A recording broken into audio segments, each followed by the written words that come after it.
Member, kapisanan ng mga broadcaster ng Pilipinas. Member KBP, oras 6:03. Humahataw, humahagupit, lumalatay na komentaryo sa himpapawid. 2x2.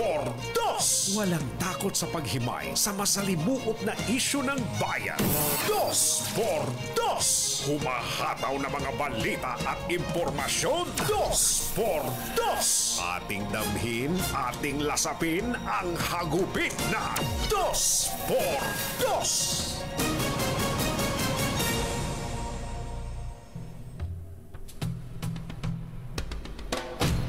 Inaasahan ang pagbabalik sa bansa bukas, Wednesday, ni Mary Jane Veloso, ang death row convict na nakulong ng 14 na taon sa Indonesia dahil sa pagdadala ng mahigit 2.5 kilo ng heroin sa kanyang bagahe.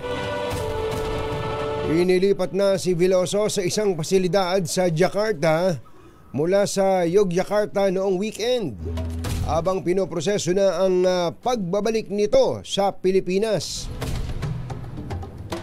Isasakay sa isang flight ng Cebu Pacific si Mary Jane bago maghating gabi ng December 18. So kung December 18, parang kwan na to, parang Huwebes na to, darating dito.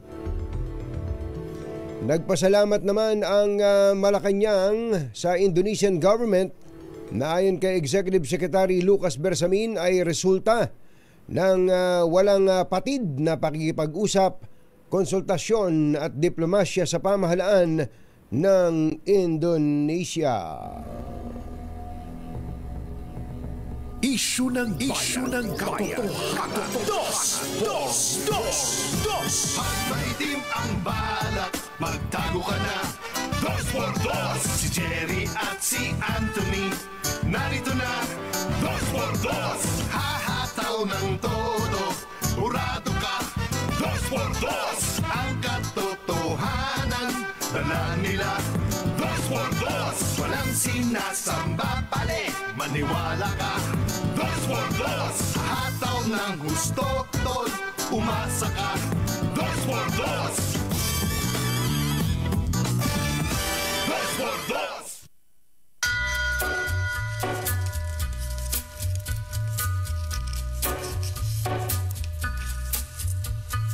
Take a little walk to the edge of town. Hi. Across the track. Maganda morning. The viaduct looms Lamig. Kakiko. as it ships. Maganda morning. Where secrets Magandang umaga, bayan! and wise Ito po si Anthony Taberna. Umahabol si Jerry Baha. emerge past the mills, past May hinahabol si Jerry Baha. Yun pala. Muli pong sumasa inyo ang ba't napatawa ka, Mother? Ikaw, Mother. cold with a red Talaga, Mother. hand. Muli pong sumasa inyo ang 2x2 sa umagang ito ng Friday. Yuhuu! Wrap you in his Kumusta po kayo, mga textmates, mga text partners? boy. Uy, kinikilig ka pala, kinikilig ka. Uy, Mother, alam mo ba, nabasa mo na ba tong isang study na to, Mother? At pati na rin yung mga nakikinig sa atin na mga magulang at mga mahal na taga-subaybay. But there won't be a Meron pong isang pag-aaral na isinagawa, ito pong isang online dating app na nagsasabi na dumadami daw po ang mga Pilipino na mas interesado sa Dink. Yuel, alam mo ba yung Dink? Ivan, alam mo yung Dink? Si Tina, tanong mo si Tina, alam niya yan eh. Dink. Ang Dink po ay hindi po si Ja Morant na mahilig mag-Dink. Dink. Ito pong Dink ay dual income, no kids relationships. Ulitin natin ha. Dink. Dual income, no kids relationship. Oh, don't you worry. Alam niyo po ba na sa pag-aaral po na inilabas nitong dating app na ito na tinatawag na Bumble sa pamamagitan ng Milieu Insights Limited, 59% daw po ng mga single na Pilipino ay ikinukonsidera ang child-free lifestyle. Ayaw mag-anak. 62% daw po ng kababaihan ay interesado sa DINK, samantalang ang mga kalalakihan ay 55%. Dami nito. Samantalang nung panahon ni na mother, 10-10 ang anak no? Hindi, 10-10 ang ngayon, yung mga kabataan pala ngayon, yung mga 30 years old, mas mababa pa, ang gusto nila ay DINK. At hindi lang basta walang anak, mga kababayan, kailangan parehong may trabaho. Ang gusto nila, si babae saka si lalaki may trabaho. Nung panahon ni mother, ang may trabaho lang karaniwan lalaki, di ba? But yan na po ang actually parang nagagaya tayo sa ibang mga lahi. Meron nga akong nakausap na isang Singaporean, di ba? Naikwento ko nga sa inyo medyo matagal po ako sa Singapore. Sabi nung nakabidahan kong nagagrab siya, mga 35 years old. Bata, makisig na bata. Sabi ko, sa iba tong auto na to. Kanya daw yon. Mabuti ka ako, mahal kasing magkakotse sa Singapore. Tinatanong ko kung may anak na siya. Wala, may asawa siya pala muna. Meron daw, pero wala daw siyang anak. Sabi, ilang taon na kayong mag-asawa? Magpipitong taon na daw. Ba't ako hindi ka nag-aasawa? Hindi ka nag-aasawa, hindi ka nag-aanak. Naku, napakamahal kang napakamahal daw bumuhay ng tao. Dito sa amin, no problem. Pumunta ka lang dito sa kalsada. May mga bagong panganak dyan, buhat-buhat nung kakatok sa'yo. Pero pati daw po dito sa Pilipinas ay dumadami na po ito, mga kababayan. At ano ba ibig sabihin yan? Ano ba ibig sabihin na dumadami ang mahilig sa dual income, no kids? Ang sabi po nila, they value the freedom. They value the freedom to travel. Gusto nilang magbiyahe. Marami po ngayon, ito ako tingin ko, resulta rin to ng mga social media. Di ba, makita mo yung kaklase mo nung grade 1, panay ang biyahe, nakita mo, pinopost niya sa Instagram niya. Ang backdrop niya yung Eiffel Tower. Di ba? Maiinggit ka naman. Hindi mo alam, diyan lang pala sa Clark yun. Hindi mo kumbaga, nai-impluwensyahan tayo ng social media sa marami nating mga pagpapasya ngayon. Ang sabi po dito, ang mga tinanong daw po, mga Pilipinong na mas gusto nila itong DINK, ay they value the freedom to travel and pursue hobbies. Yung mga gusto nila, yung libangan nila, kinaumalingan nila, halimbawa iba dyan, tuwing weekend, nag-hiking, di ba? May mga ganun mga dyan, naglalakwatsa, nagpupunta sa mga ano tawag dito, may mga golfers, di ba? May mga mahilig sa mga sports activities at iba pa, mga biking, hiking at iba pa. Ano daw po ba ang dahilan? Ba't ayaw nilang mag-anak? Tuloy lang natin. Value the freedom to travel and pursue hobbies without child care constraints. Paano ka nga naman makapag-hiking dala-dala mo yung anak mo? Wala ka naman mapag-iiwanan. Well, it makes sense, And ito daw po, yung 56% prioritize career advancement and personal goals. Kaya ayaw mag-anak. Gusto lang kumita kasi ang tingin ng iba, abala yung anak sa kanila pong paglago bilang isang, halimbawa, professional. Halimbawa, sa DCRH lang Ito, kung may anak ka dito sa DCRH, mapapabayaan mo anak mo. Hindi, ibig sabihin, kung nakatuto ka sa trabaho mo, may mga nagtatrabaho dito, lampas 8 oras di ba? Hindi lang naman dito sa atin, sa marami pang mga kumpanya, kasi gusto makapag-overtime, at iba pa. At syempre, yun talagang pagmamahal sa trabaho. So nakikita nyo po mga kababayan, kayo po ba, mga nakikinig sa amin, sa tingin nyo po ba ay papayag kayo dito, mga magulang, lalo na yung mga magulang, payag ba kayo na inyong mga anak, pag nasa ustong gulang na at nagsipag-asawa na, wag silang mag-anak? Okay ba sa inyo yun? Ako na sasagot. Ako na muna sasagot. Ako naman medyo old school ako no? Medyo old school si Katunying no? Sasabihin ko na sa inyo na malungkot yung walang anak. Of course, sasabihin din na may sagot diyan yung mga walang anak yun yung dadalawa lang yung anak nakukulangan ako Sabi ko, total kaya ko naman pag-aralin, kaya naman akong naghahanap buhay naman ako ng buong sikap. Ang aking may bahay, may hanap buhay din. Sabi ko, bakit ba hindi ako sana mga 5 man lang yung anak ko, 'di ba? Kasi masaya sa bahay pagka maraming anak. Uulitin ko yung may kakayanan, kasi yung iba naman walang kakayanang mag-anak. Mahakbangan lang yung misis niya, buntis na. Daddy, anak? ako. anak. Dad. Come to Papa. Well, don't you worry, Hindi po ba mga kababayan? Ito, mabuti na pag-uusapan natin to, no? Siguro, yung nabanggit nga natin kanina, yung tungkol sa freedom to travel, pursue hobbies, at of course, financial freedom din siguro. Medyo mahal pong magpaaral ngayon, etc. Pero wala pong maitutumbas, sa totoo lang, sa ligayang hatid ng iyong supling. Ika nga lahat ng pagod mo sa maghapong pagtatrabaho, pag uwi mo sa bahay mo at nakita mo yung anak mo na sinasalubong ka at sasabihin, Itay, wala ka bang dalang pansit?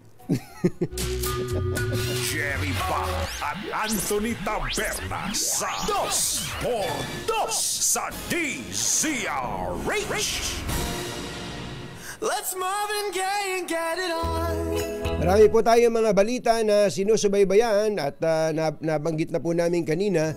Ang isang magandang balita na ito pong si Mary Jane Veloso, ang ating kababayan na matagal na nakulong dahil po sa kasong may kinalaman sa illegal na droga, ay finally ay makauuwi na po sa Pilipinas bukas. Meron po tayong mga bagong balita tungkol dyan. Abangan po ninyo ang ating mga updates. Congratulations no, sa mga kumayod ng gusto dito, hindi nagsawa sa kapapakiusap sa Government of Indonesia. At malaking balita din po ngayon, actually top story pa rin po ng mga pahayagan ngayon. Halimbawa po ito pong pangako, ang Pangulong Bongbong Marcos nagsalita na po. Siya mismo ang nagsabi na ibabalik niya ang salapi na tinastas ng Kongreso diyan po sa DepEd.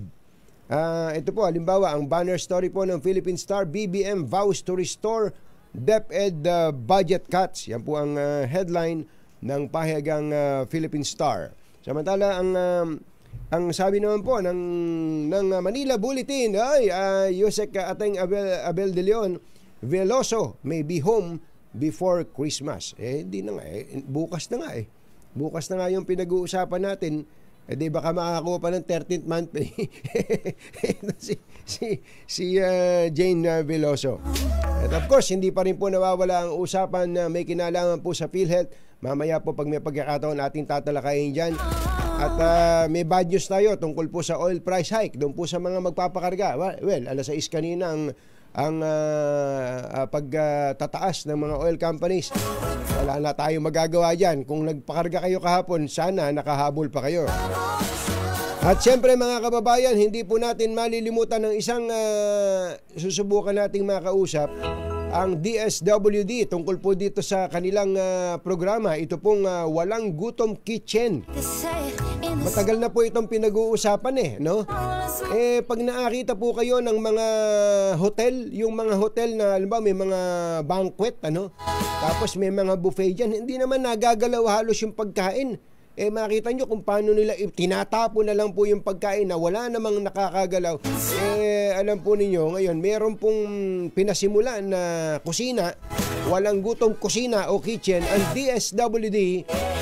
At mukhang meron na po silang mga kapartners sa mga establishments para po marami tayong mga kababayan ang kung wala makain, pumunta lang doon. Pag nagugutom, kahit sino ba pwede doon, Yuel? Kahit na hindi dukha, basta nagutom ka, pumunta ka doon sa walang gutom kitchen. Pero wag naman yung iba na walang kabusugan. Sabi, gutom ako kakakain mo lang Gutom ka. Ano ka ba? Congressman ka ba? Ay, sorry.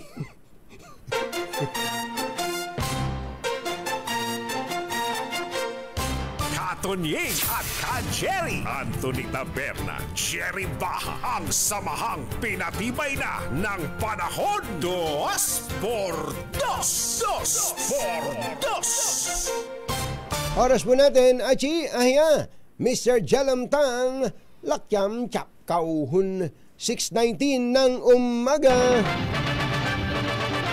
Flash Report. Flash Report!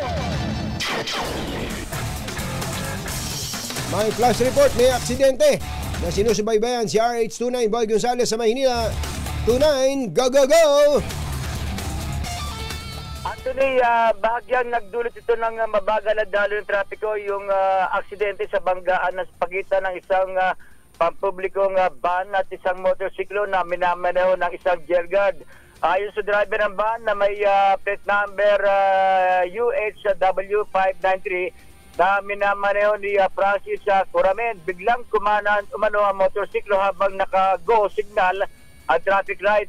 Depensa naman ang driver ng motorsiklo na tauhan ng BJMP na nakatalaga sa Manila City Jail na mabilis ang takbo ng van dahil sa inahabol nito bago mag-red light, kung kaya nangyari ang aksidente. Wasak ang harapang bahagi ng van maging ang windshield dito, kung sa wala naman nasakay na pasahero habang nasa maayos na kalagayan. Ang jail guard kahit pa pumalo o tumama ang kanya ulo sa windshield at mabuti na lamang meron siyang suot na helmet. Ito si Boy Gonzales para sa DZRH, una sa Pilipinas, una sa Pilipino. Flash Report. Flash ACS Balita.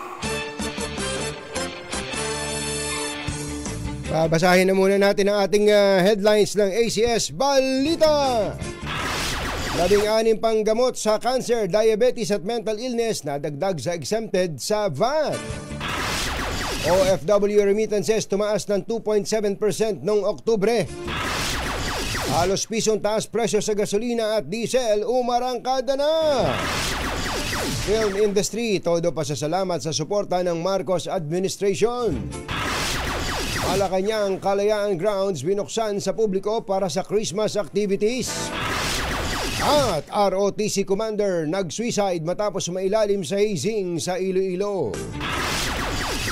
Magandang umaga Luzon, Visayas at Mindanao. Good morning Philippines.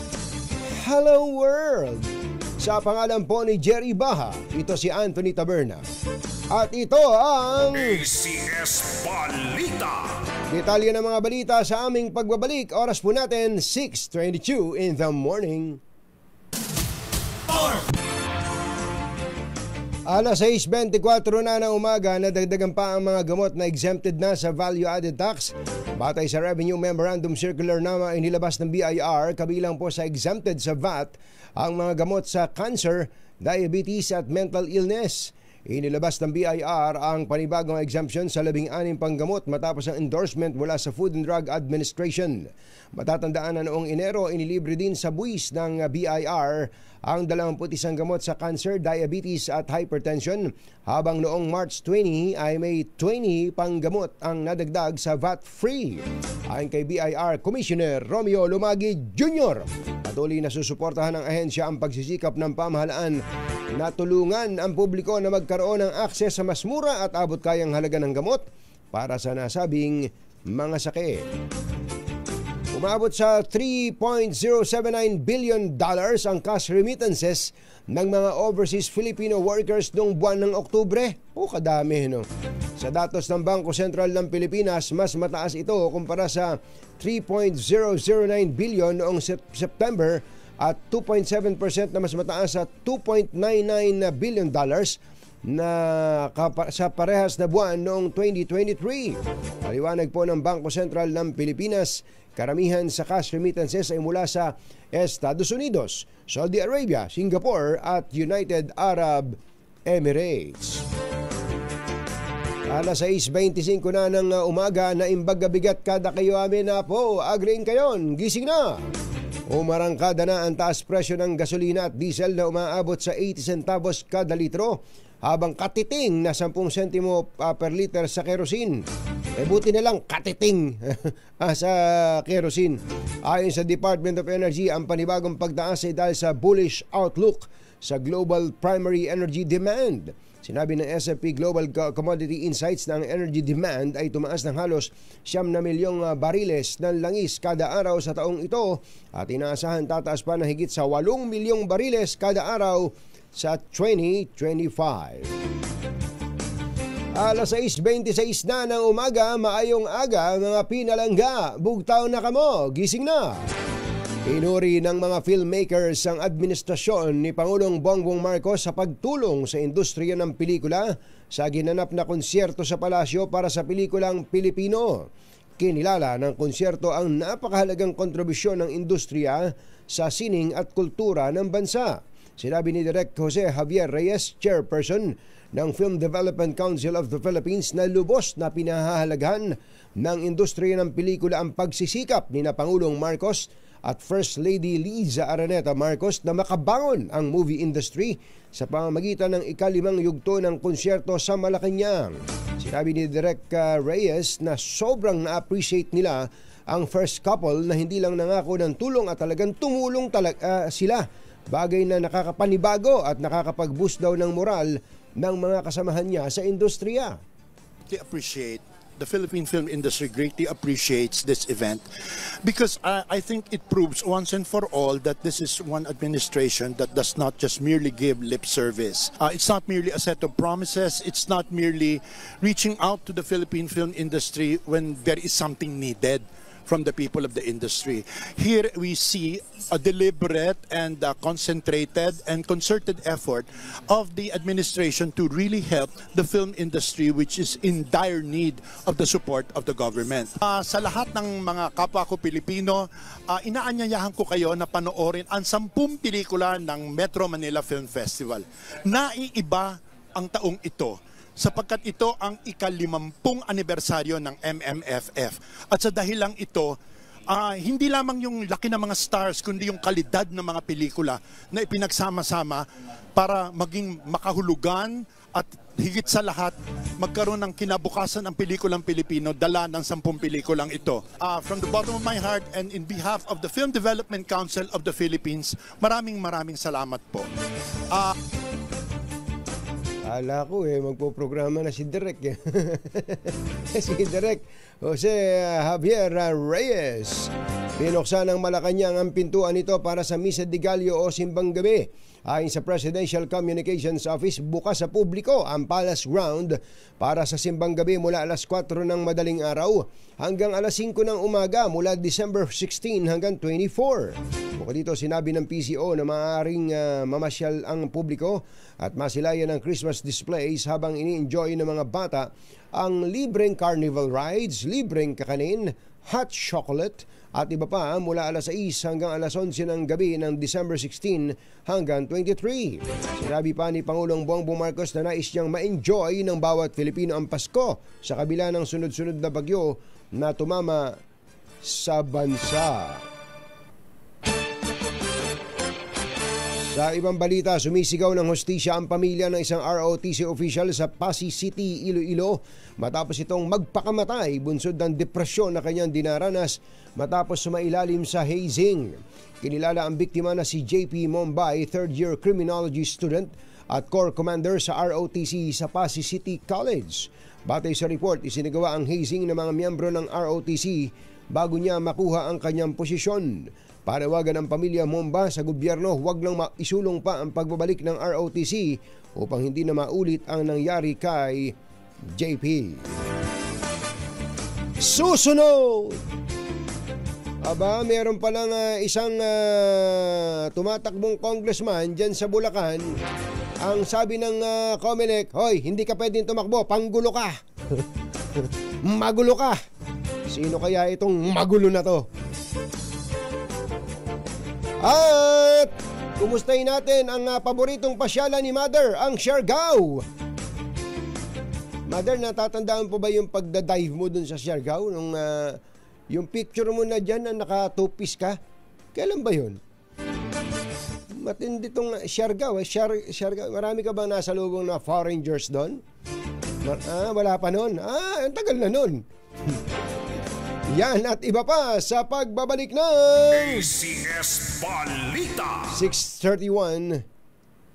This time check. Walang balitang makakaligtas, walang balitang makakalampas, saan mang sulok ng kapuluan. ACS Balita! ACS Balita! Ang programang ito ay hatid sa inyo ng ACS Manufacturing Corporation, ISO Certified, maker ng world-class quality Pride Detergent. Hi! Maganda morning! Anong araw today mga kumbatsero? Today is Laundry Day Friday! Yuhuu! At pag Laundry Day Friday, all you need is Pride Washing Machine Detergent. May triple stain away formula kaya tanggal ang makapit, madikit at malupit na dumitmantsa kaya easy ang labada. Kaya pala mula noon hanggang ngayon, all you need is Pride. All you need is Pride. ACS. Kasama ang 2x2 tandem Anthony Taberna at Jerry Baha. ACS Balita. Ay magandang umaga sa mga taga Bulacan. Itong Bulacan Mother, wala ka bang napapansin sa Bulacan? Kapag kami gobernador dyan, gobernador, natapos yung term, no? May papalit. May papalit. Tapos, yung dating gobernador, pag tumakbo laban sa nakaupong gobernador, talo. Tinan mo, umpisa mo kay Josie de la Cruz, nag-attempt bumalik, talo. 'Di ba? Bumabalik to si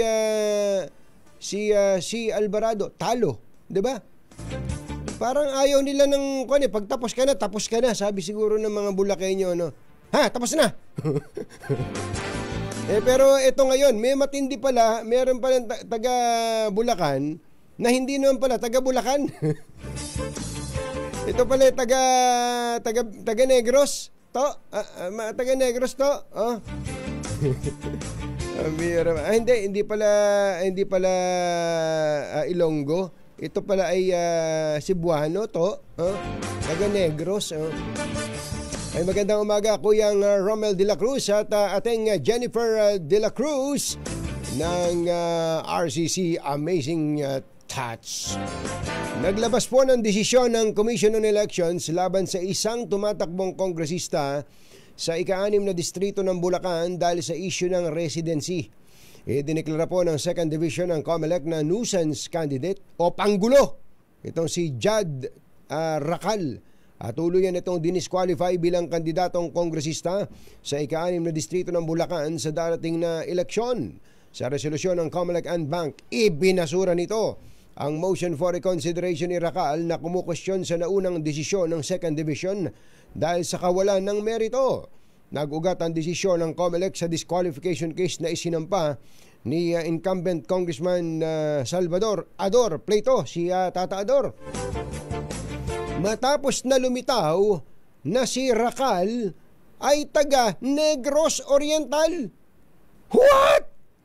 At wala pa itong isang taong naninirahan sa Barangay Santa Cruz, Angat, Bulacan na isa sa requirements para tumakbo sa isang government position. Lumitaw din sa investigasyon at mga testigo na wala ang pangalan ni Racal sa census na isinagawa sa Barangay Santa Cruz, Angat, Bulacan mula 2023 at hanggang 2024, patunay na hindi ito residente sa nasabing lugar. Ang requirement 1 year, dapat nakatira ka na doon sa isang lugar, bago ang susunod na halalan. Yun ang nadali. Matalas ang COMELEC ngayon, ha. Marami-rami na silang dinidisqualify. Meron bang kandidatong senador na i-disqualify ito? Ito, hindi lang residency usapan dito. Citizenship. Citizenship. Mother, yung isang kandidatong senador, hindi lang basta residency. Ang COMELEC masipag mag-disqualify. Residency, kulang daw ng residency. Ito, citizenship ang problema. Alam mo kung ano ang citizenship? 30 taong mahigit na Amerikano. Oo, 30 taong Amerikano. 30 taong Amerikano. Oo, yan ang sinasabi ko sa inyo. Nung sinabi nung nire-renounce ko na ang aking American citizenship. Sabi nung kandidato na to, nire-renounce ko na ang aking American citizenship. Wow! Talagang at least gusto na niyang bumalik sa pagka-Pilipino. Sabi nung US government, well, there is nothing to renounce. There is nothing to renounce because your passport was fraudulently and illegally acquired. Ibig sabihin, mahigit 30 taon niyang niloloko ang US government. Mahina pala to US government na to. Wala pala to Wala pala to. Wala ka pala Sabi siguro nito, wala pala to. Kayang-kaya palang lokohin ito. ACS Balita. Binigyan din ni Pangulong Bongbong Marcos ang kahalagahan ng relasyon ng Pilipinas at Amerika sa pagpapaunlad sa industriya ng semiconductor. Ito ang inihayag ng Pangulo sa pakikipagpulong kay US Semiconductor Industry Association President at Chief Executive Officer John Nuffer sa Malacanang. Sinabi ng Pangulo na marami na sa bansa ang nakalinya sa nasabing industriya, pero ang problema ay ang pagpa-develop o pagpapaunlad nito. Sa katunayan, nasa bansa na ang lahat ng issue hinggil sa digital space pagdating sa pagplano ng nasabing industriya. ACS Balita. Samantala, alas 6:42 na po ng umaga. Naalala niyo po nung nakaraang araw ay sumasakit ang ulo nitong si Tourism Secretary Cristina Frasco dahil panayang yaya niya ng mga foreigners na magpunta dyan sa Siargao. Talaga naman, napakaganda ng Siargao. Kamukat-mukat mo pagpunta ng ibang mga foreigners doon sa Siargao, walang kuryente. Pambihirang patis. Ano kaya? Hanggang ngayon ba walang kuryente dyan? Kausapin niya natin ang may-ari ng National Electrification Administration, si Administrator Antonio Mariano Almeda. Kuya Nani, maganda morning!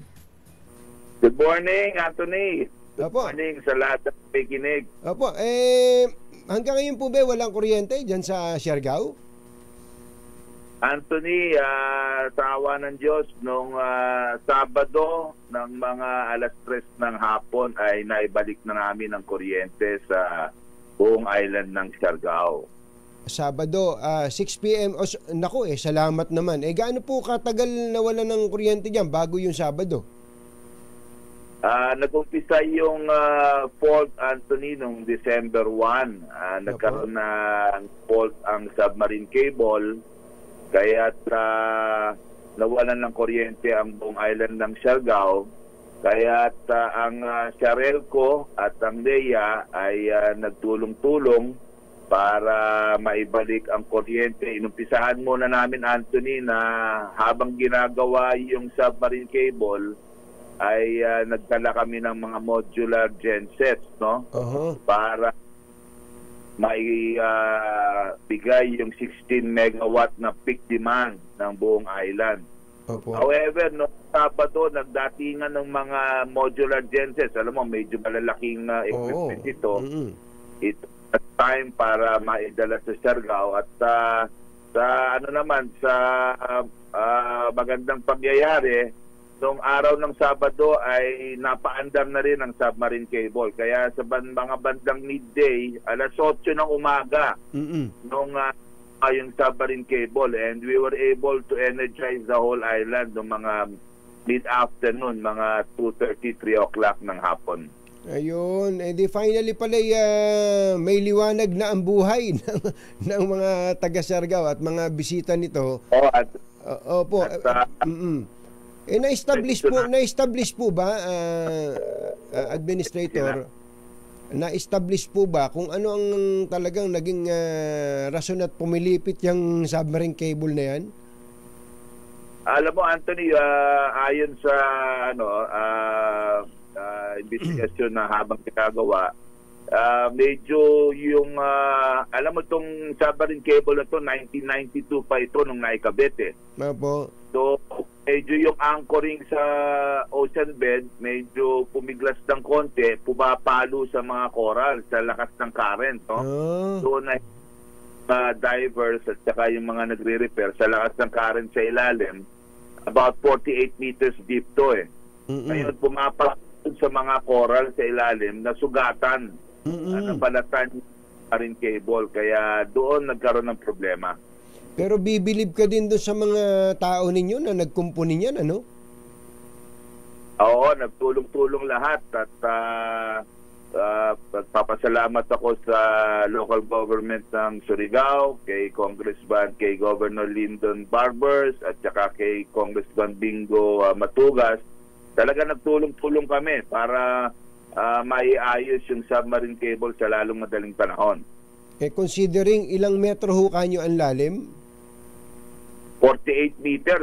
Grabe. Nung unang linggo, doon sa mga meron silang nakitang parang fault doon sa 700 meters from the termination point sa Surigao City, sa Claver. Opo. Sa Claver, Surigao. It turned out hindi yun ang diferensya. So lumabas ang fault ay nasa 1.6 to 1.9 kilometers from the termination point sa Claver, Surigao. Kaya natagalan pa.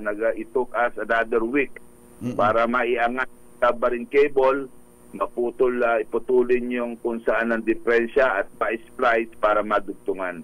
Yung pong mga taong gumawa nito, yung sumisid dyan, mga tauhan ng Siarelco o ng NEA o ng LGU dyan?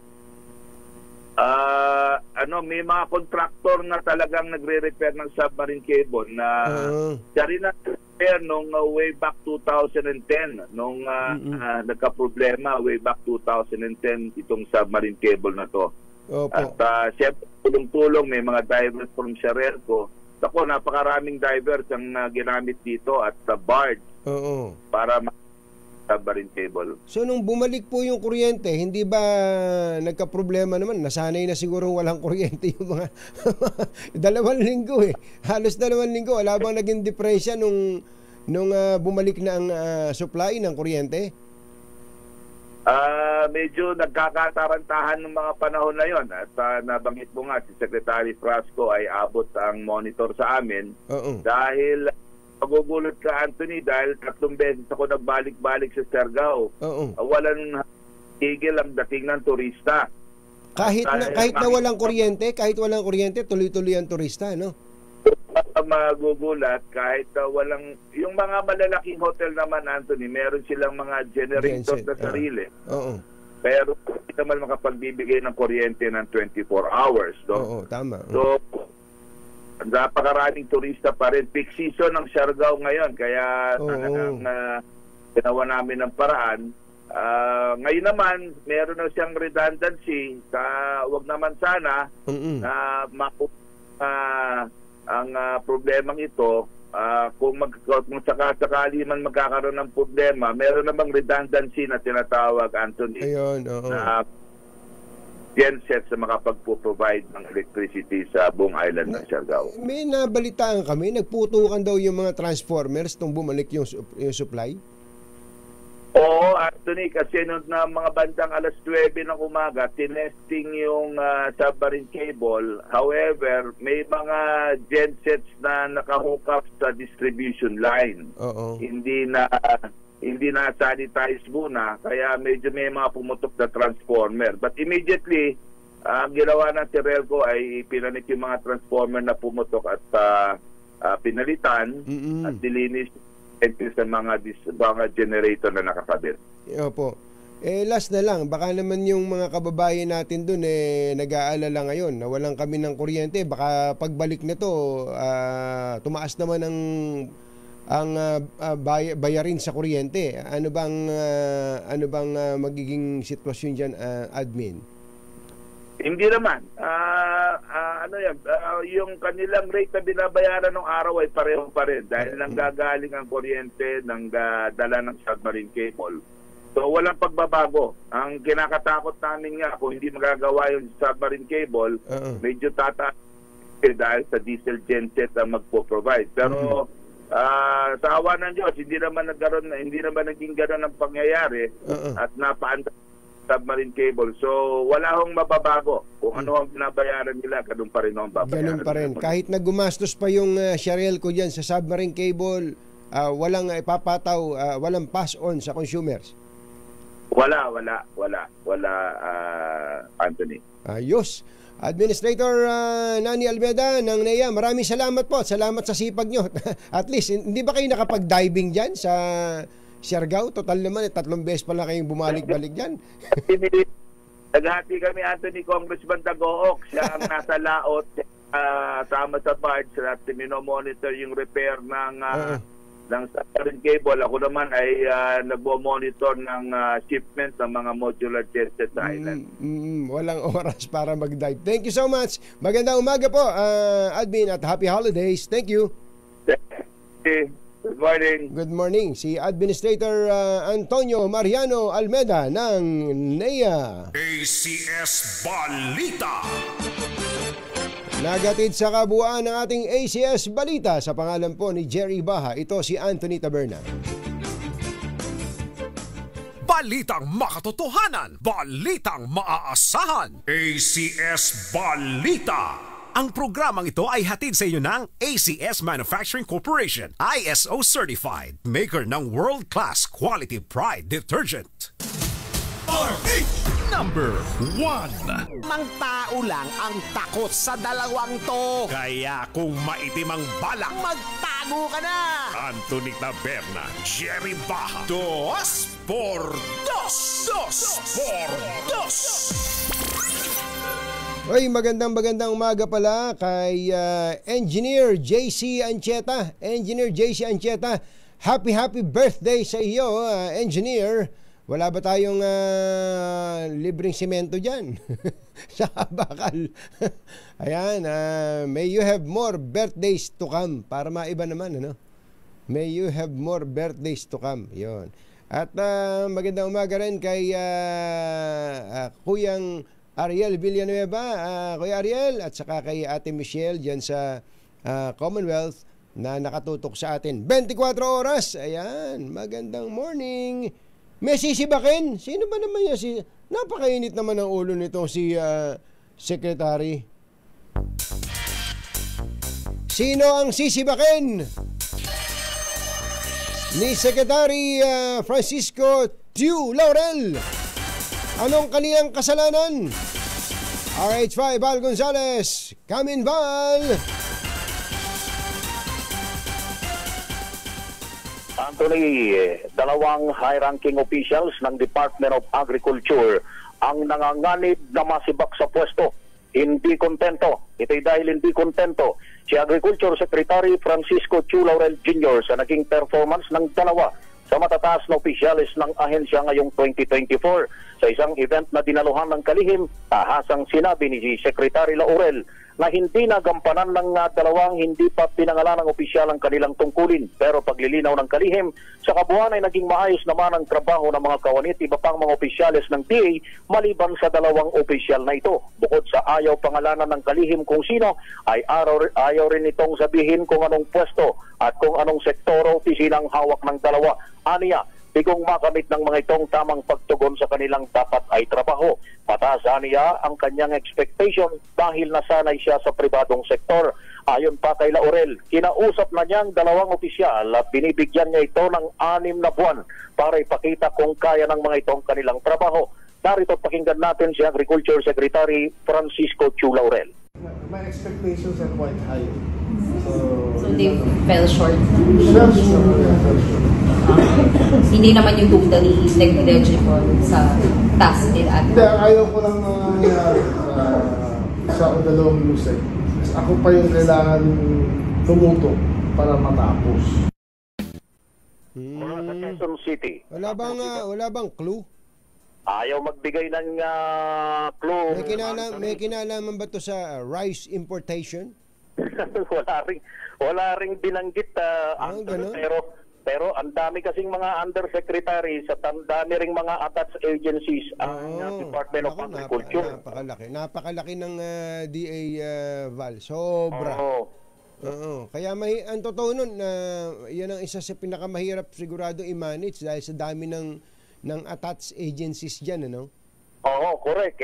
Doon sa undersecretaries pa lamang, Anthony, pagkakaalam ko, mayroong 14 na undersecretaries ang DA. Laban pa doon sa napakaraming mga attached agencies na nasa ilalim. Meron akong paiimbestigahan sa iyo, Vala. Pero ito, bibigyan kita ng clue. Isang government attached agency ng Department of Agriculture. Alam mo kung ano inasikaso, inatupag at pinagkagastusan nung kamakailan lang? Ang kanilang inaasikaso, mga medical mission, mga tungkol sa health. Gusto yata lumipat na sa Department of Health eh. Baka gusto lumipat sa PhilHealth. Oo. Lampas na doon sa sinasaklaw ng kanyang duties and responsibilities. Nako, maniwala ka, sasakit ang ulo mo.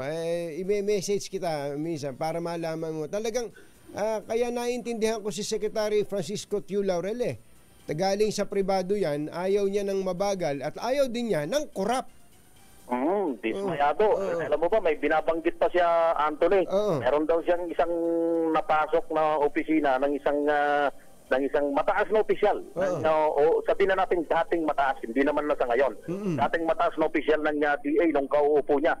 Abay, niwala man lang daw whiteboard doon sa opisina. Pero Anthony, ito matindi. Merong 4 na kitchen sa loob ng kanyang opisina. Baka karinderya yun. Kaya ramdam na ramdam mo, Anthony. Nabubusit eh, no? Yung pagkadismaya ng kalihim ni Secretary Laurel dito sa, sabi mo nga, napakalawak na ahensya, isa doon sa pangunahing ahensya ng gobyerno. Paano pa magpaparaffle sa media yan? Wala na siguro. Kung naiinis. Wala na. Saka, alam mo naman, Anthony, merong direktibang Pangulo tungkol dyan. Tama. Order pa nga, Anthony. Kasama ba yung media doon? Yung year-end party ng media? Kasama ba doon? Kasama yun. Ramdam na ramdam ng piloto mo, Anthony. Direktibang ahensya ng gobyerno. Yung sabi ng Pangulo, hindi dapat na lavish yung Christmas party na isasagawa. Ano ba ibig sabihin ng lavish? Yung magarbo. Magarbo. Pwede naman, wag lang magarbo, ganun. Pwede naman, wag lang yung magarbo. Yung tamang paggunita o pagdiriwang lang sa Kapaskuhan. Yung gano'n, na magkita-kita, dinner, kain lang, yun yung binabanggit ng Pangulo. Na sa ngayon, tinutupad naman ng maraming mga government agencies na nandito sa Quezon City. Ako, si Val Gonzales, TZRH, una sa Pilipinas, una sa Pilipino. Masamang tao lang ang takot sa dalawang to. Kaya kung maitim ang balak, magtago ka na! Anthony Taberna, Jerry Baja, 2 por 2. 2 por 2. Ayun. Nakatuto kayo sa budget, ano? Yung usapin po sa PhilHealth, yung hindi binigyan ng subsidy ang PhilHealth. Pinag-aaralan ko mabuti kasi siyempre magkabilang panig yan eh. May mga sang-ayon, meron din namang tutol na wag nang bigyan ng subsidy ito pong PhilHealth sa taon na to, sa ilalim po ng, hindi pala sa taon na to, sa susunod na taon, sa ilalim po ng General Appropriations Law, na pipirmahan na ng Pangulong Bongbong Marcos anumang araw mula ngayon. Pero, alam nyo, kung tatanungin nyo ako, saan ba ako medyo kumikiling dyan? Considering the facts presented, ganun kasi tayo dapat yung gagawa tayo ng ating stand base dun sa facts presented, alam nyo, medyo sumasang-ayon ako na sa katakot-takot na pera na meron ng PhilHealth,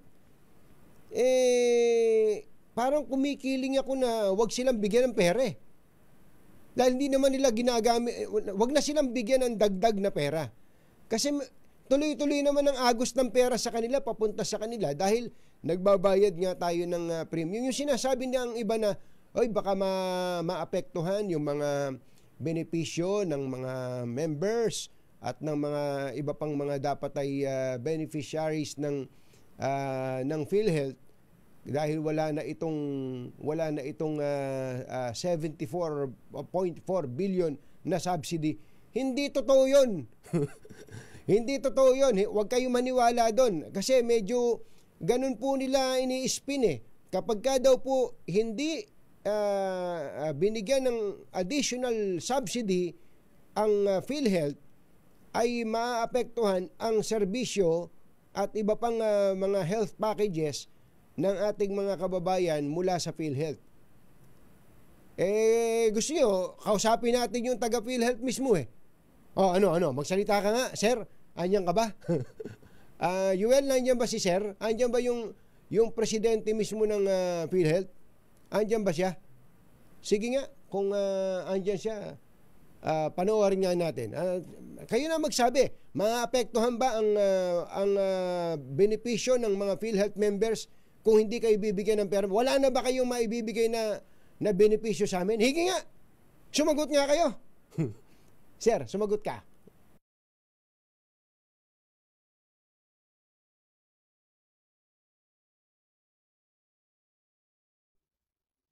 Good afternoon, dear members of PhilHealth.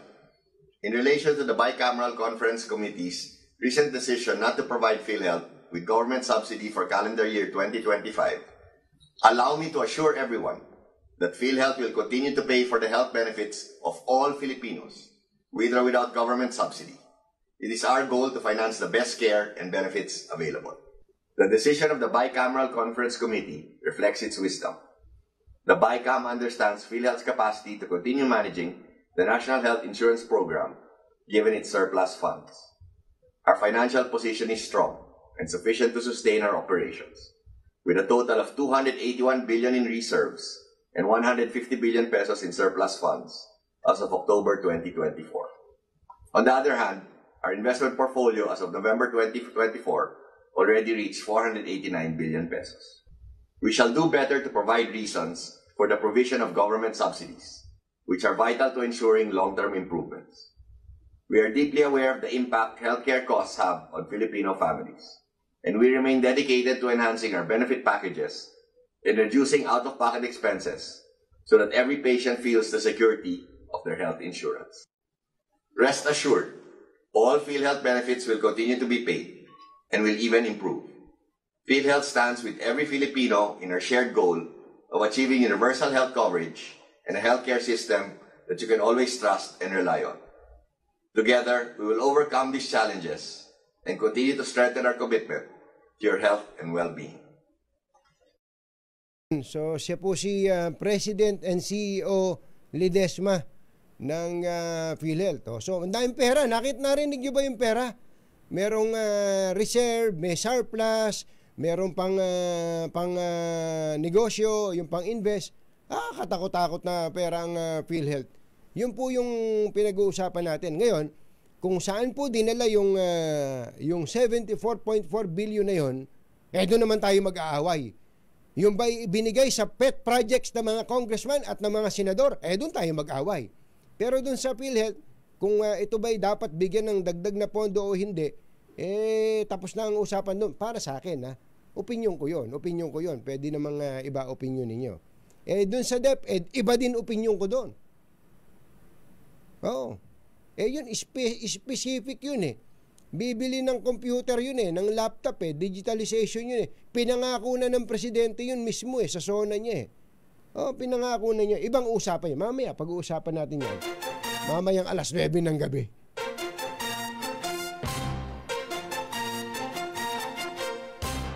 Tonying at Ka-Jerry. Anthony Taberna, Jerry Baha, ang samahang pinatibay na ng panahon. 2 por 2. 2 por 2. Kauna-unahan sa Pilipinas.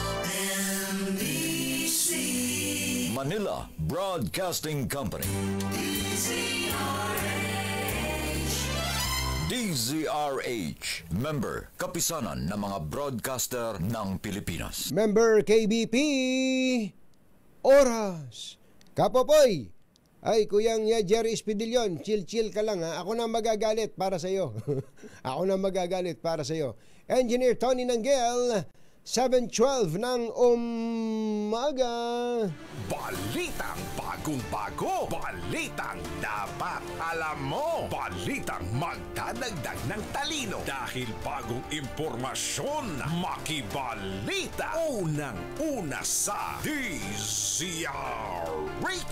Pangunahing balita. Kasama ang 2x2 tandem nina Anthony Taberna at Jerry Baha. Sa ulo ng ating mga paunahing balita, pinapyas na pondo ng DepEd ibabalik ng Pangulong Bongbong Marcos. Zero budget sa PhilHealth ipinagtanggol. PhilHealth tiniyak ang patuloy na benepisyo ng mga miyembro sa kabila ng zero subsidy. Yan. Pangulong Marcos itinanggi ang loyalty check sa PNP at AFP. Mary Jane Veloso, balik Pilipinas bukas.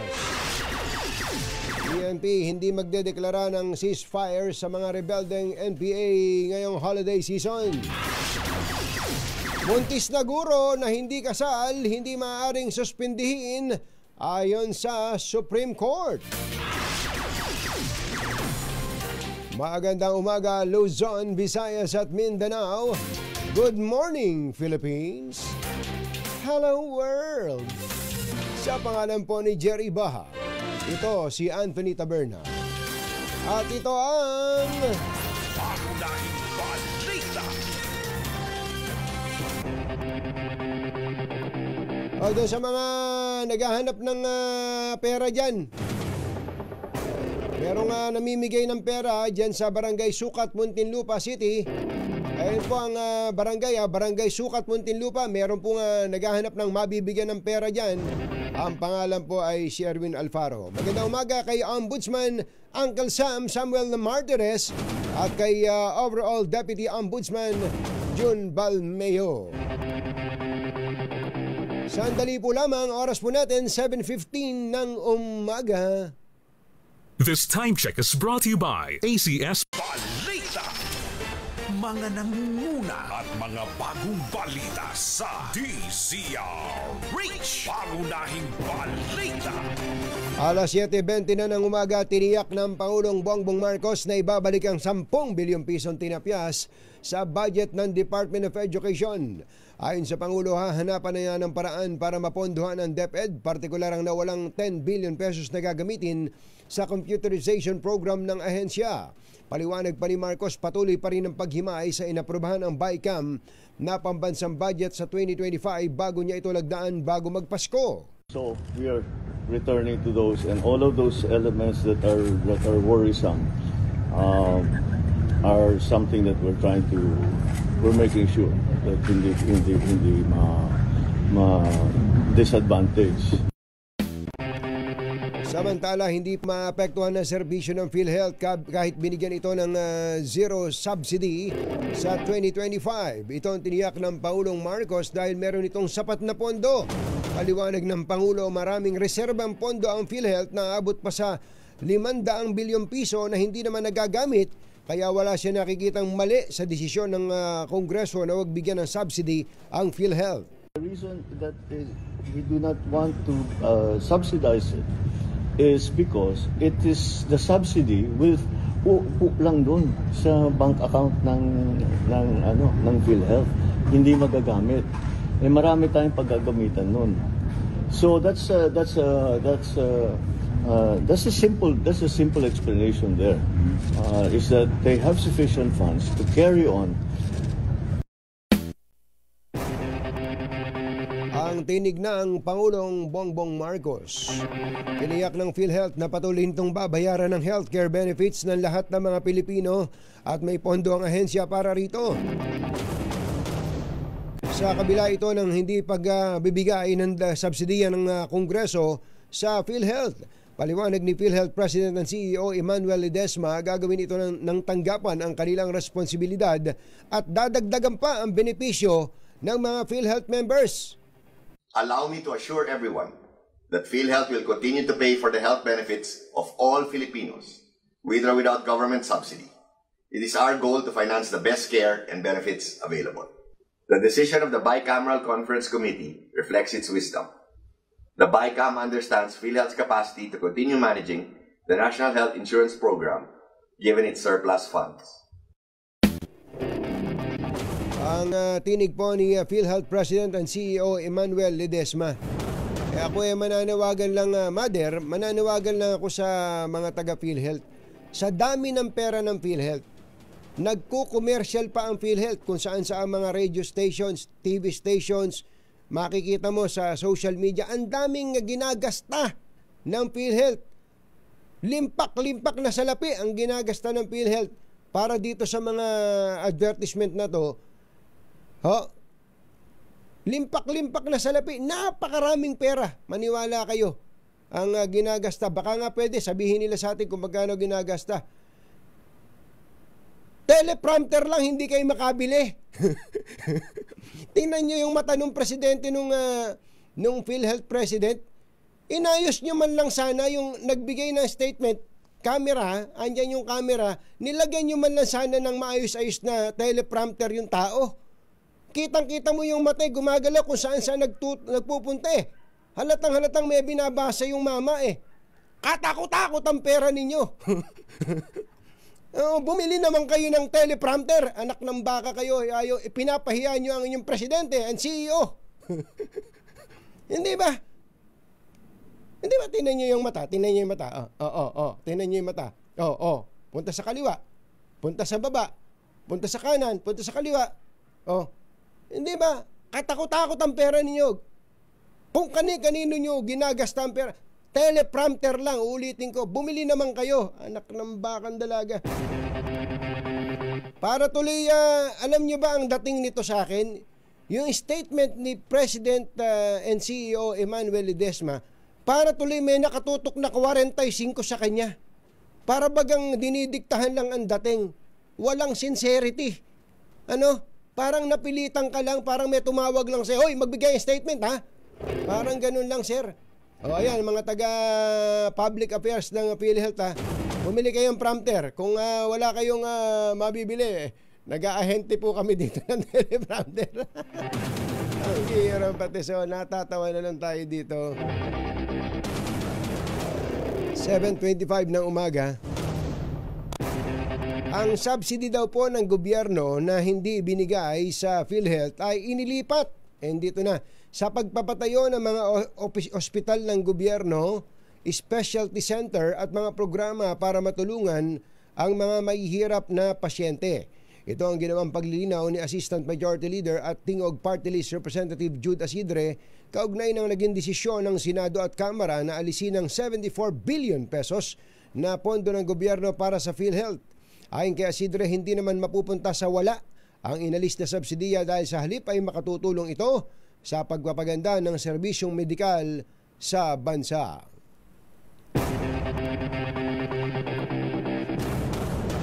Babalik na ng Pilipinas si Mary Jane Veloso bukas, December 18, ang OFW. Mary Jane Veloso po yung OFW na halos 15 taong nakakulong sa Indonesia at sinentensya ng bitay. Ayon kay DFA Undersecretary Eduardo De Vega, sinundo na si Veloso ng mga kinatawan ng Bureau of Corrections at NBI. Wala namang kinatawan ng Indonesian government na sasama kay Mary Jane sa flight nito pauwi ng Pilipinas. Binabulaan na ng Pangulong Bongbong Marcos ang umano'y ginagawa niyang loyalty check sa hanay ng pulisya at ng militar. Ayon sa Pangulo, hindi niya alam kung paano gawin ang sinasabing loyalty check, lalo sa isang command conference. Sa isang ambush interview, sinabi ng Pangulo na walang ganitong gawain sa armed forces o police force ng bansa at tanging sa media niya lang ito naririnig. Hindi na pinalawig pa ng Pangulo ang usapin at sa halip ay sinabi na lamang na buo ang kumpiyansa niya sa profesionalismo ng ating security forces. Binigyan din ng Pangulong Bongbong Marcos na matatag ang bansa sa kabila ng ingay sa politika. Hindi magdedeklara ang PNP ng ceasefire o suspension of police operations laban sa mga rebelding komunista sa bansa ngayong holiday season. Sa halip, inatasan ni PNP Chief General Romel Marbil ang lahat ng police regional directors na maging handa at panatilihin ang heightened alert laban sa posibleng pag-atake ng mga rebelding NPA at terorista, partikular sa nalalapit nitong 56th anniversary sa December 26. Hindi daw po grounds para masuspende sa trabaho ang isang nabuntis na babae kung pareho naman sila ng nakatalik niya na walang asawa. Sa isang ruling ng Korte Suprema, sinabi nito na walang mali sa anumang sexual na relasyon sa pagitan ng dalawang consenting adults na hindi kasal. Ito'y kasunod ng naging desisyon ng Supreme Court na ituring na illegal ang nangyaring pagsuspende sa isang grade school teacher sa isang Christian school sa Bohol noong 2016 na nabuntis ng kanyang boyfriend. September noong 2016 nang ilagay sa indefinite suspension without pay ang naturang guro at pinagsabihang hindi maaaring makabalik sa trabaho hanggat hindi napatutunayang kasal na siya sa kinakasama. Binigyan din ng korte na hindi nararapat ang ginawang suspensyon dahil walang naging paglabag at hindi rin ito immoral lalo't ang standard ng morality ay secular o hindi nakabatay sa relihiyon. Inutos ng korte na mabayaran ng guro ng lahat ng benepisyo at sahod na hindi niya nakuha dahil sa suspensyon. Ay, may nanalo na ba? Ganon! Ngayon ko lang in-announce yung may nanalo na agad. May nanalo na pala. May nanalo na. Andito na si Sherwin. Panalo ang Pasko sa Teaser H. Dahil sa Pasko Panalo, mas malakas promo. Puntahan na natin ang location ng ating roving team. Namamasok po.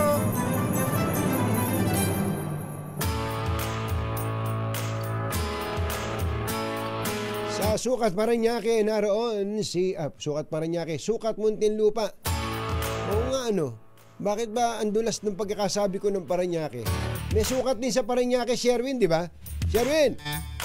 Pero sukat ng Parañaque. Ayan, Tatoning.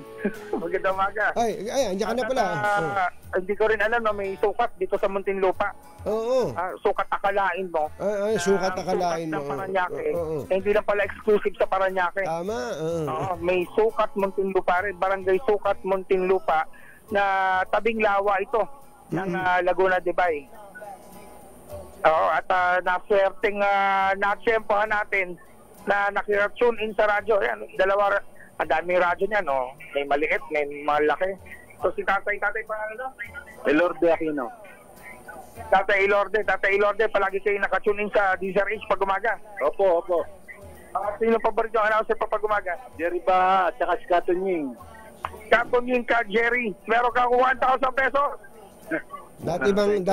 Dati bang boxer yan si Kuyang? Elorde? Nung bata, panlaban. Pinanglalaban kayo sa boxing? Kaano niya mga dinadayo kami noong araw. Yung mga yung mga pangsapakan, gano'n. Hindi boxing pangsapakan. Kaya pala ang pangalan niya. Siguro ang tatay niya mahilig sa boxing, Mahilig.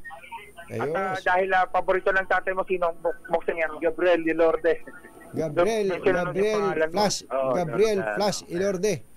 Alam mo ba Kuyang Elorde, na ngayong araw na to, birthday ng isang tanyag na boksingero na tinuturing na treasure ng Pilipinas, si Manny Pacquiao. Birthday ngayon ni Manny Pacquiao. Ngayong araw na to, ang ating pambansang kamao. Happy birthday sa kanya. Batiin mo na at nakikinig sa atin lagi yun. Idol, Manny Pacquiao, happy birthday. Merry Christmas. Ganun sana. Ayos. Dati dito ka sa lugar namin, nagkumpisa dito sa Sukat. Dati dito yon. Dito nagdadaan yan, no?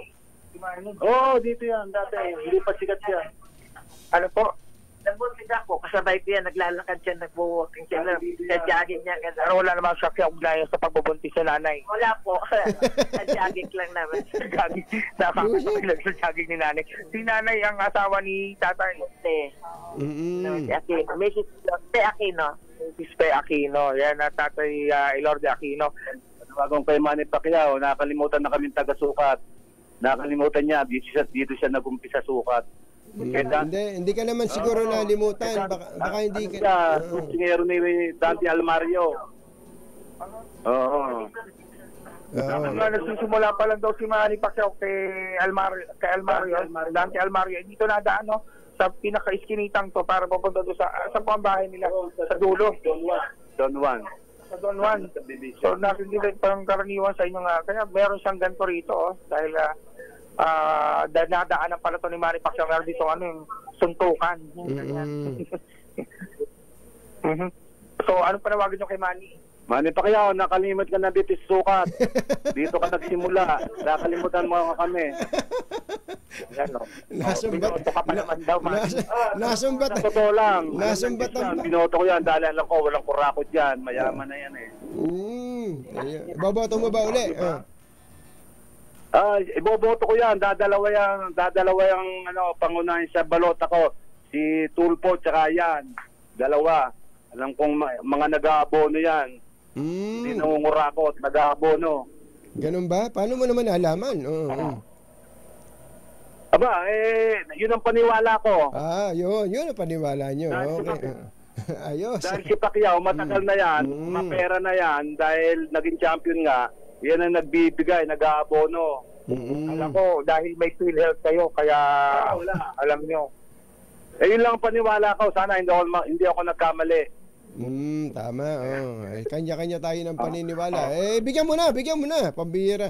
Oo, dahil naniniwala din kami sa iyo. Etong Teaser H grocery. So, hindi na kayo maghahanda ng maghahanap ng paghanda sa Pasko. May handa na kayo. Maraming salamat, Katunying. At syempre, meron ding Teaser H umbrella yan para sa inyo yan. Taga-subaybay niya ako, kaya kayo may edad na rin. Bata pa kayo, taga-subaybay niyo na ako.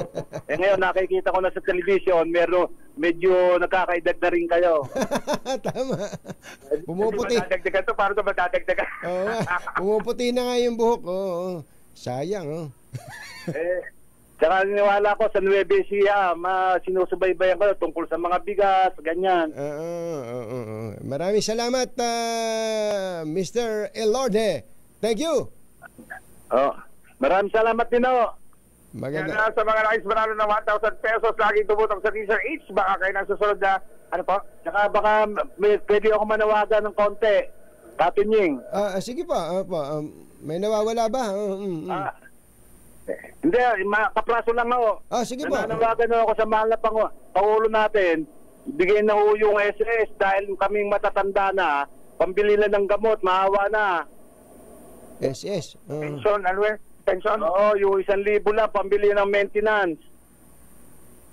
SSS pension. Baka pandagdag, yung dagdag na pension. Yung dagdag. Yung alinda sa pension ng SSS. Yun, mainam din yun. Senior, 14 taon na lang, dapat ibigay na yun. Oo, para ma-enjoy yung 1,000. Yun yung ninanakaw lang ng mga magnanakaw. Kaya dapat ibigay na sa mga senior. Ang agang nahawa sa'yo Inis ang ulo mo kanina Yan, nahawa to sa ayos. Kasi yung walang teleprompter, yung PhilHealth, hindi makabili ng teleprompter. Ito naman si tatay. Yung ayuda sa pensyon ng SSS na binabanatan. Aba, talaga. Basta may mga nakikita tayong mali. Sabihin natin. Maawa na kayo, Katunying. Tatanda rin tayo. tatanda rin kayo, tatandaan lahat. Ngayon, sa panahon ngayon, kailangan na yung mga maintenance. Tama. Hindi lang para sa sarili ko, sa maraming Pilipinong senior citizen na umiiyak, walang pambiling gamot, walang pambiling pagkain. Kasi sino ba 1,000 pag sinabi ni Marcos na, sige, bigay mo na, tapos na, maibibigay na yon basta inutos niya. Ba, Ayan, tama. sa Pangulo. Buti na lang ang DZRH, tato niyang inamimigay ng 1,000. At least, pang pumila para meron pang gastos pambili na maintenance yung mga listener ng DZRH. Kaya sa mga nais manalo na 1,000 pesos lagi tumutok sa DZRH, baka kayo na susunod dating winner sa DZRH. Pasko Panalo from Mars. Number 6, Sherwin Bata Alfaro, DZRH. Una sa Pilipinas, una sa Pilipino. Thank you, Sherwin. Anthony Tamperna at Jerry Baha, DZRH. Pangunahing 7:37. This time check is brought to you by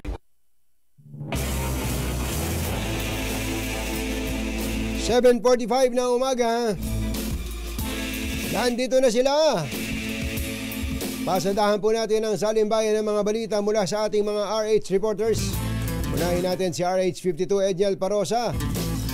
Mga gustong magtipid ng mga taxi drivers ang kanyang kinumusta. 52 Edniel Parosa.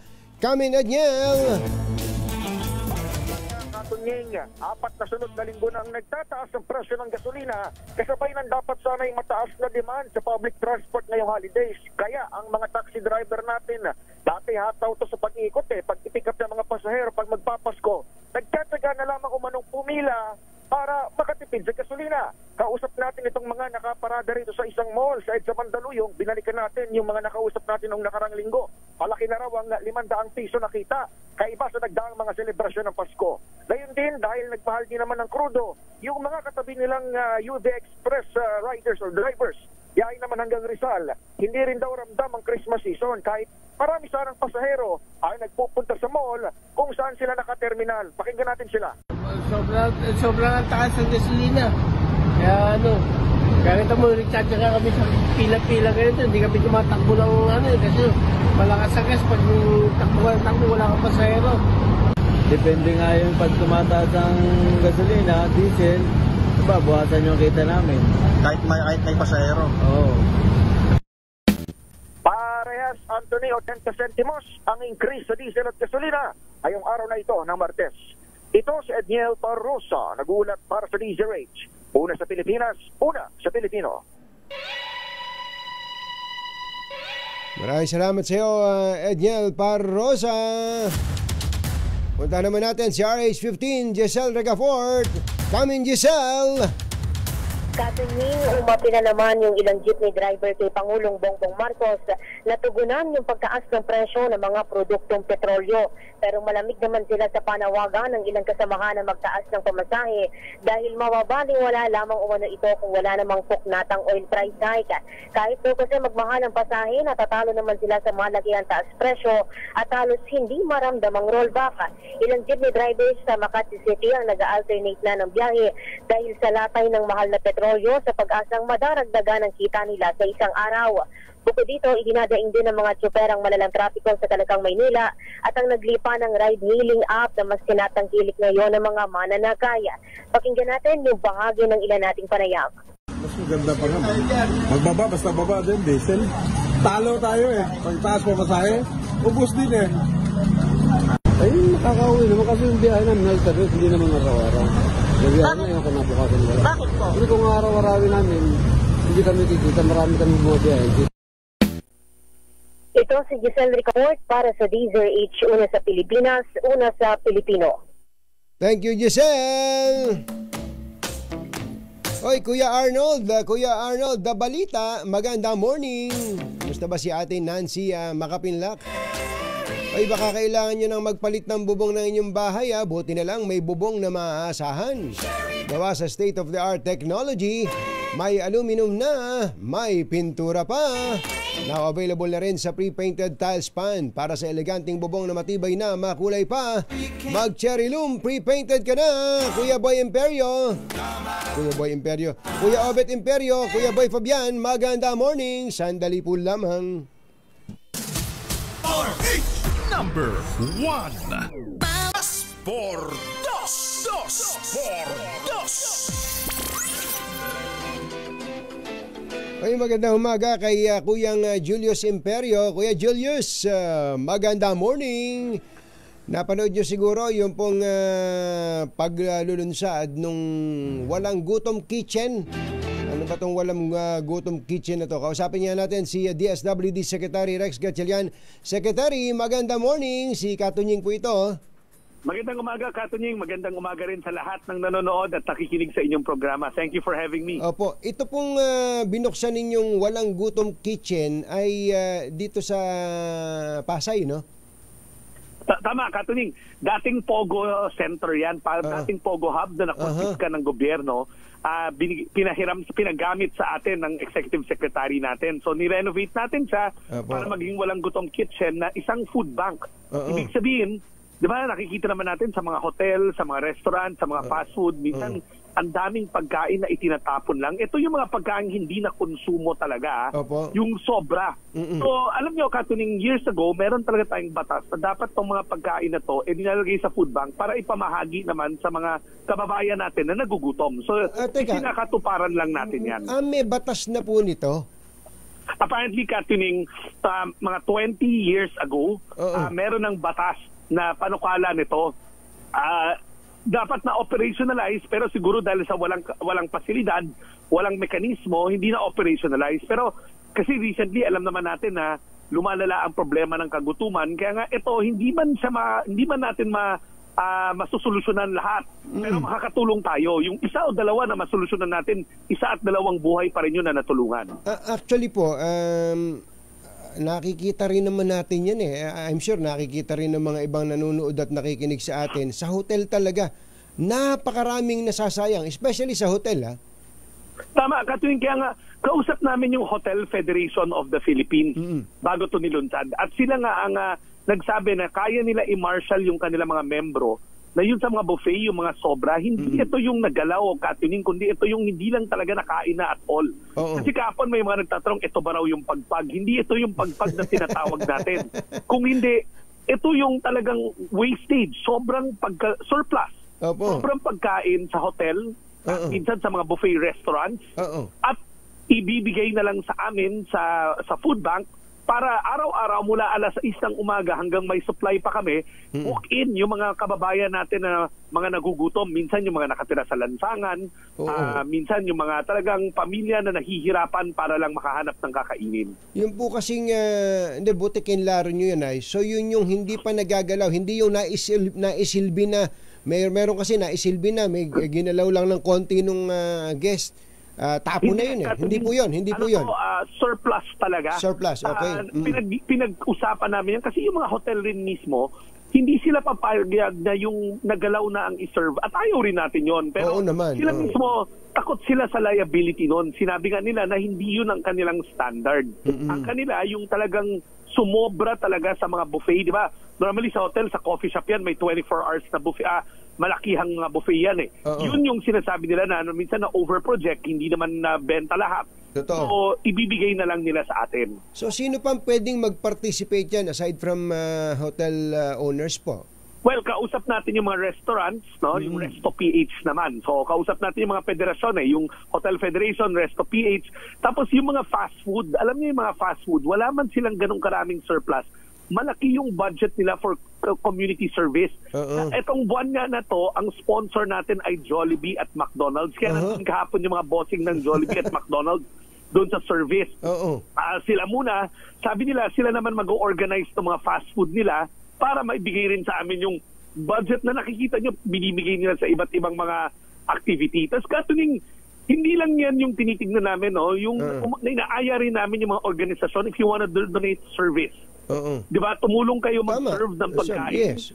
So yung mga paaralan, mga civil society, yung mga naghahanap ng kumbaga community service, pwede rin kayo mag-donate ng service, hindi naman pagkain lang. On top of that, Katuning, meron tayong mga food manufacturers like Century, nakahapon nandun dahil sila naman ang gusto nila i-donate yung mga canned goods. Meron naman tayong kitchen staff. Kami nila magluluto nun para sa ating mga kababayan. Pagka po, gusto ko lang malaman, kapag ka po, halimbawa, isang hotel nagdala po sa inyo ng pagkain dito sa food bank, may mga tao po kayong tatanggap doon. Paano po ang magiging sistema doon, ang proseso? Well, una sa lahat, meron kaming oras na itinatakda. Kaya nakikiusap kami na kung magdo-donate sila, meron sanang koordinasyon na in advance sa amin. Ang gagawin kasi namin dyan, nagbubukas kasing kitchen mula alas 6 ng umaga hanggang sa maubos namin yung supply namin. While supply last. So nire-request namin yung oras ng kanilang pag-deliver para pwede naming antabayanan at hindi kami magsasara. So dadalhin lang sa amin yon, tapos meron kami wala silang liability dyan kahit doon sa batas. Free of liability sila. Kasi nga, talagang nagkukusang loob lang, nagmamagandang loob lang. Katuling mabalikan ko lang kung sino pa pwede mag-donate. Kapag may nagtanong sa akin, pwede ba raw yung individual na gusto lang mag-birthday at makatulong? Pwede rin. Hindi naman yung kailangan pakainin lahat ng nandun. Yung isa o dalawa lang nga, sabi ko nga, malaking bagay na yon. Kasi diba minsan may mga individual na ayaw na maghanda para sa mga kaibigan, kundi gusto niya maghanda para sa mga nangangailangan. Tatanggapin din namin yun, doon ka mag-birthday celebration. Walang problema sa amin yun. Ikalulugod namin yun. Nabanggit mo kanina yung mga canned goods. Meron po akong, ang alam ko, ang San Miguel din, meron ako na-cover dati, San Miguel Corporation naman, yung mga malapit ng, hindi naman malapit na malapit, say, mga 3 months to 3 to 5 months, 3 to 6 months yata yung expiration date. Meron pong kumukuha, meron silang binabagsak, dinodonate na nila sa ilang mga institutions para po yun yung sineserve na pagkain ng pong mga beneficiaries noon. Maganda po at nabanggit niyo po yung kanina yung Century, sila Chris po, no? Catherine, kakausapin niyo namin San Miguel kasi sa pagkakaunawa ko, nagbibigay sila sa mga private organization nga. Tama-tama, kalahok ang San Miguel sa nagsusupply ang San Miguel sa relief packs namin isa sila sa mga nanalong suppliers. So kakausapin namin sila na baka nga gusto nila maging bahagi din itong walang gutom kitchen na mga donors natin. So sino ang pwedeng pumunta dyan? Anybody ba can just walk in para makikain sa inyo? Yes, Kating, sa punto na to wala tayong, kumbaga sabi nga namin, kung nakakaranas ka ng kagutuman, pwede ka magtungo doon at pwede kang kumain doon sa ating bagong walang gutom kitchen. Ano to, Catherine, hindi mo naman kasi pwede nang sabihin sino lang ang gutom at hindi gutom dahil ako nga gutom ako ngayon eh. Pwede ba ako diyan? Catherine, pwede actually, pero alam ko naman hindi mo gagawin. Pero kumbaga, ang sa amin lang is mahirap na i-qualify pa sino ang qualified at hindi. Basta sa amin, you should know kung sino ang gutom at hindi gutom. Kung kayo nagugutom, pwede ka pumunta sa aming fasilidad. Ano ka, sa US, maraming ganito, yung soup kitchen. Yes, so, yes. Doon naman, hindi na nila qualify. All doors open to anyone, lalo na yung mga nangangailangan. So, ang idea natin, isa to sa marami pang sanang bubuksan kasi nga kapon nagbibiroan na marami pang na-confiscate na POGO centers. Hihiramin namin at hihiin namin yung mga ground floor para ma-renovate isa-isa. Tama. Saka siguro ito rin isang magandang pagkakataon, kahit sino man yung pumasok dyan para makikain dyan, turuan natin na sabi nga nitong si Erwin Aguilar, nakikinig sa atin, na clean as you go, di ba? Tama. Katuning kasama yon. Actually, meron doong mga lecture series na mangyayari habang kumakain sila. Una, clean as you go. Pangalawa, yung tamang hygiene. Kasi dental hygiene. Kaya nga may mga partner rin kami na mga dental groups na papasok. Dental hygiene. Tapos, meron kayo, Anthony, doon na mga ibang mga corner ba kung tawagin. Kung saan may mga ibang services na ino-offer. Halimbawa, medical services. Kasi alam natin ang mga pupunta doon yung mga talagang walang-wala sa buhay. So, kumbaga iniisip namin parang one-stop shop na siya. Ayun. Sayang, Secretary, wala tayong oras. Gusto ko sana makipagkwentuhan sa iyo ng mahaba-haba, pero at least nakita natin kung ano yung magandang programa na ito. Thank you so much. Magandang umaga po. Maraming salamat, Katining, sa uulitin. Magandang umaga. Si Secretary Rex Gatchalian ng DSWD.